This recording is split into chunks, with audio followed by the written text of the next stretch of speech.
To talk more about the events from the Pope's final days in Canada, we are joined by the editor of Crux, John Allen. Hi, John. Hey, Christine. So, John, during Vespers on Thursday night, Pope Francis apologized for the sexual abuse of children at residential schools for the very first time. Let's take a listen. I think in particular of the sexual abuse of minors and vulnerable people,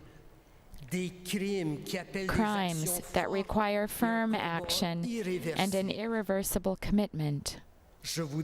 Together with you, I would like once more to ask forgiveness of all the victims. It was something he was criticized for during his first apology because he didn't specifically mention sexual abuse. So it's almost like he was listening to his critics. What do you think?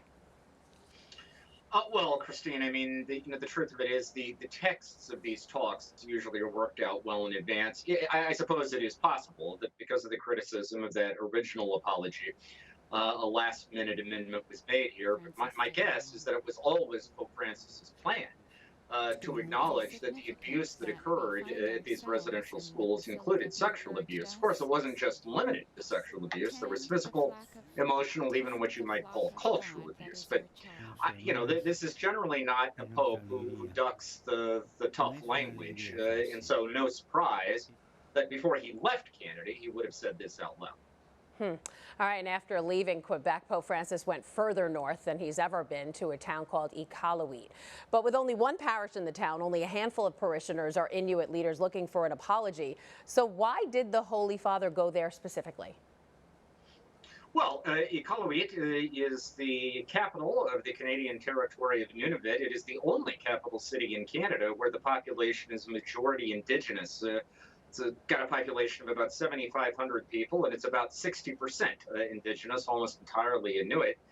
And as a result, it is a kind of symbol of the Indigenous presence in Canada. I think it was important to the Pope. I mean, this whole trip is about showing sensitivity, attempting to reach out and begin a journey of healing and reconciliation with the Indigenous population of the country. So do you think the Pope accomplished what he set out to do? Do you think he sparked that healing and reconciliation in the Indigenous people? Going forward, I think a lot of the answer to this question will depend on what happens now. I think these apologies have been historic, significant, and moving. But many Indigenous will be asking, okay, what action now follows from these apologies? Will the archives be opened up? Will reparations be paid? If all that happens, many of them are probably going to be inclined to say this was the beginning of the historical wheels turning. If it doesn't, many of them may look back at this as a lost opportunity, Christine. So it continues, and we'll have to wait and see. John Allen, editor of Crux, thanks so much for your insight this week. Of course. Hi, I'm Christine Persichetti, anchor of Currents News. If you like what you saw, please hit the like button on this video. And if you want to see more content just like it, subscribe and click on the bell for notifications. Thanks for watching, because we are putting your faith in the news.